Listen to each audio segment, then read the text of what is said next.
श्री शिवाय नमस्तुभ्यम। हम सबको पता है कि आज है 22 नवंबर यानी कि शुक्रवार का बहुत ही प्यारा सा दिन। मार्गशीर्ष महीने के जो शुक्रवार का दिन होता है इसे तुमरुका जयंती के नाम से भी जाना जाता है। और आज रात में आपको अपने घर पे तुमरुका दीपक काला तिल डाल के जलाना है, जिससे आपकी फैमिली में सभी लोग खुश रहेंगे। कभी भी उनकी लाइफ में कोई भी टेंशन, कोई भी दिक्कतें नहीं आने वाली हैं। जितने भी उपाय की हम लोग बात करने वाले हैं ये सारे उपाय पूज्य गुरु जी की कथा से सुन के आपको समझाने की मैं पूरी कोशिश कर रहा हूँ, ठीक है ना।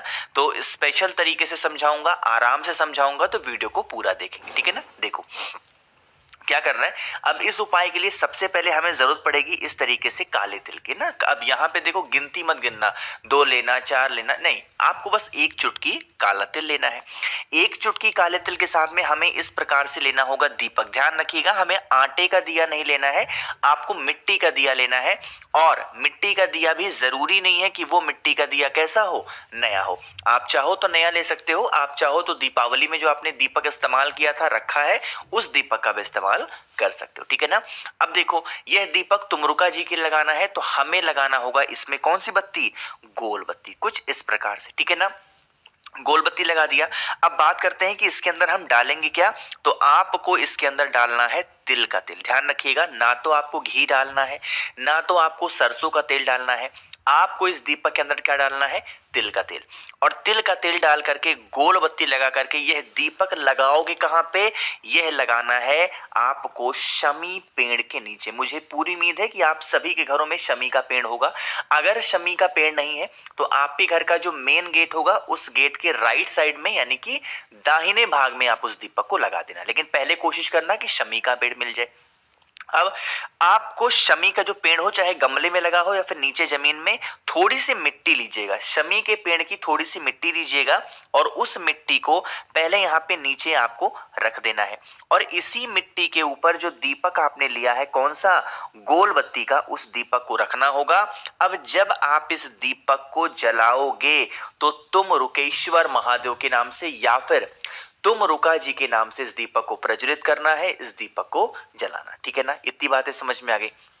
अब जब आप दीपक को जला दो तो आपको इस दीपक के अंदर जो वही मैंने आप लोग को काला तिल दिखाया है उस काले तिल की एक चुटकी अपने पूरी फैमिली परिवार की जो भी उनकी प्रॉब्लम है, जो भी उनकी समस्याएं हैं, उनका नाम और गोत्र बोल के एक चुटकी काला तिल अगर आप डाल देते हैं तो इससे आपके घर में कभी कोई टेंशन नहीं होगा, कभी कोई परेशानियां नहीं होंगी।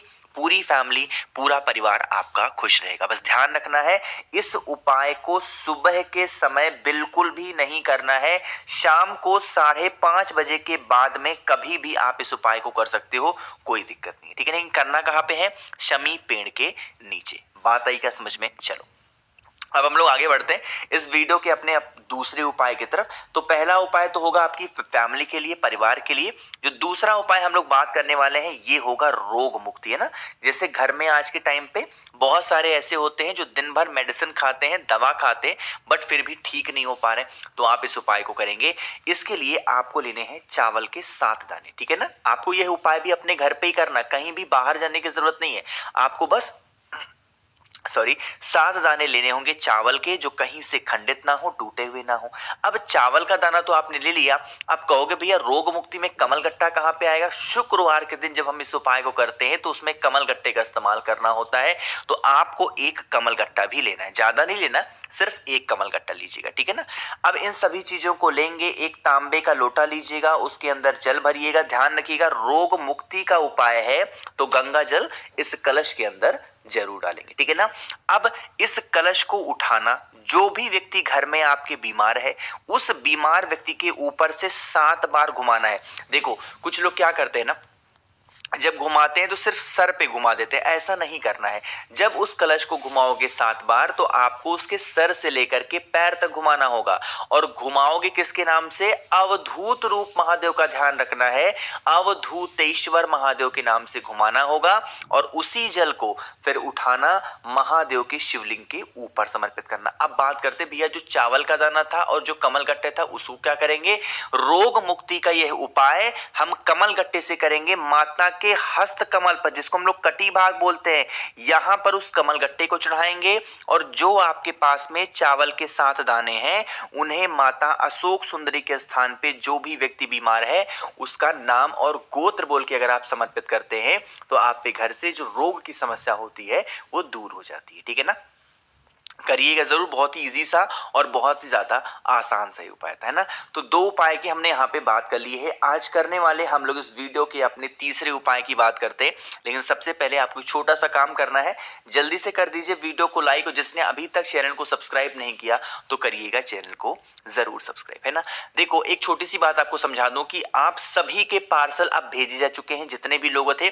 किसी का 2 दिन पहले पहुंच रहा है, किसी के 2 दिन बाद पहुंच रहे हैं, तो बिल्कुल टेंशन मत लो, बिल्कुल परेशान ना लो। जिनका एड्रेस विलेज का था, गांव का था, उनका मैंने पोस्ट ऑफिस से भेजा है। जिनका एड्रेस यहाँ का था, मतलब शहरों का था, सिटीज का था, उनका मैंने डीटीडीसी कुरियर से भेजा है। ठीक है ना, तो आपके बहुत जल्दी पहुंच रहे हैं, तो परेशान मत हो भैया पहुंचा नहीं, सभी का पहुंच रहा है। ठीक है ना, परेशान बिल्कुल नहीं होना है। चलो अब बात करते हैं इस तीसरे उपाय की। तीसरे उपाय के सबसे पहले समझ लेते हैं फायदे क्या हैं। शहद देख करके ही आपको समझ में आना चाहिए यह उपाय किसके लिए होगा, लड़ाई के लिए। क्योंकि लड़ाई जब होती है तो घर में क्या होती है, कड़वाहट होती है। उसी कड़वाहट में मिठास भरने के लिए हम किससे उपाय करते हैं, शहद से। ठीक है ना, तो आपको लेना है थोड़ा सा शहद। शहद लेने के साथ में आपको इस प्रकार से लेना होगा लाल चंदन। ध्यान रखिएगा, लाल चंदन आपको सूखा लेना है। इस बार आपको लाल चंदन का पेस्ट बिल्कुल भी नहीं बनाना। ठीक है ना, अब इन सभी चीजों को लेके पहुंचना महादेव के शिवलिंग के पास में। जब भी लड़ाई झगड़े का कोई उपाय होता है, मैं आपको कई बार इस उपाय को याद दिला चुका हूं, इस उपाय को किसके नाम से करना होगा, आशुतोष महादेव। यहां पे मैंने लिख भी दिया, इसीलिए कौन से महादेव, आशुतोष महादेव के नाम से इस उपाय को करना है। तरीका समझेंगे। जो आपके पास में शहद है और जो आपके पास में लाल चंदन है, सबसे पहले आपको शहद का लेपन माता अशोक सुंदरी के स्थान पे करना है, यहाँ पे। ठीक है ना, शहद का लेपन कर दिया। अब इसी शहद के ऊपर जो आपके पास में लाल चंदन है, उस लाल चंदन का भी लेपन करेंगे। अब यहाँ पे जब लेपन करोगे तो आशुतोष महादेव का तो स्मरण करोगे ही करोगे, साथ ही साथ जो भी व्यक्ति घर में आपके बहुत लड़ाई करता है, बहुत झगड़ा करता है, जिसकी वजह से आपकी फैमिली परेशान है और आसपास के लोग भी बहुत परेशान हैं, उसका नाम और गोत्र बोलिएगा। और फिर इतना करने के बाद में 1 लोटा शुद्ध जल तांबे के लोटे से श्री शिवाय नमस्तुभ्यम का जप करके चढ़ा देंगे। ध्यान रखिएगा, जब आप इस उपाय को कर रहे हो तो आशुतोष महादेव का स्मरण करेंगे, लेकिन जब आप जल चढ़ा रहे हो तो आपको श्री शिवाय नमस्तुभ्यम का स्मरण करना है। ठीक है ना, तो ध्यान रखिएगा, इस उपाय को करना है।